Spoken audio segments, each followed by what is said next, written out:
I want to show you guys the inside of a basic residential irrigation controller and just explain to you the basic parts, because it's a pretty simple thing, but if you've never used one before, it can maybe look overwhelming.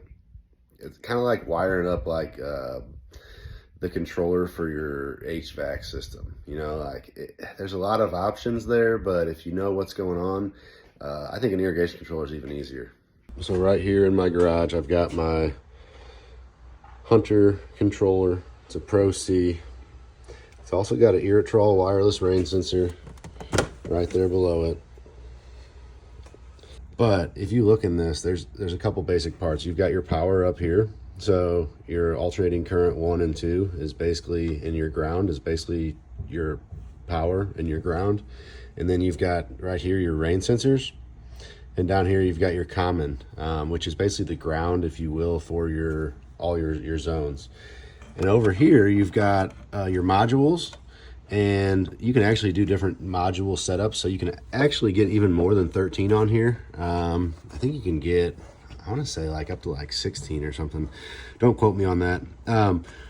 But if I was going to check this out, I would just come in here and I would say, all right, what's going on? You've got this PMV, that stands for pump and master valve.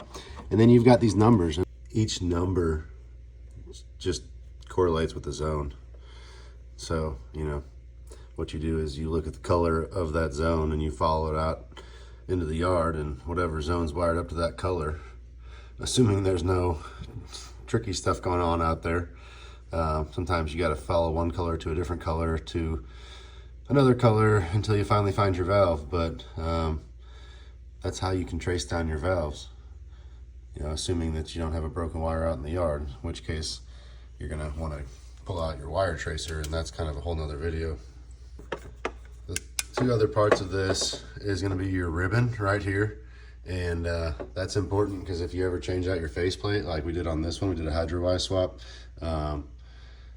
which is probably highly recommended these days. But you just got to unplug that ribbon and then plug it back in, right? And so it's basically the power cord for the faceplate.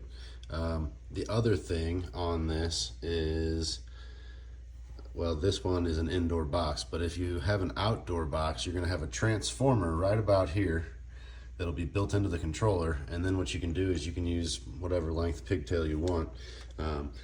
On this model, the transformer is actually built in right here into this cube. And so, you know, we got 120 volts coming out of the outlet up here.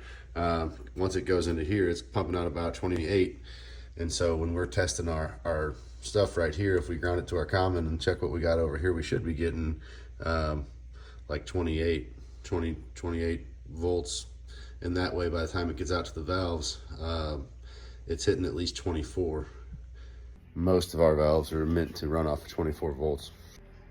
So with 18 gauge solid copper wire, you could go almost like 2,000 feet as long as it's direct. Now, if you're gonna have some splices in there or whatever, which you gotta kind of figure for, it's irrigation, there's gonna be breaks and whatnot, you can still probably safely go close to 1,500 feet, which that should get you around most residential systems.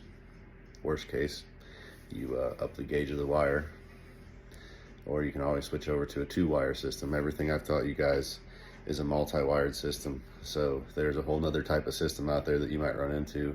We don't have a lot of them around here, but I have seen a few commercial systems that are a 2-wire system, in which case what you'll do is you'll hook up a decoder to it, and the decoder will tell you which zone is which.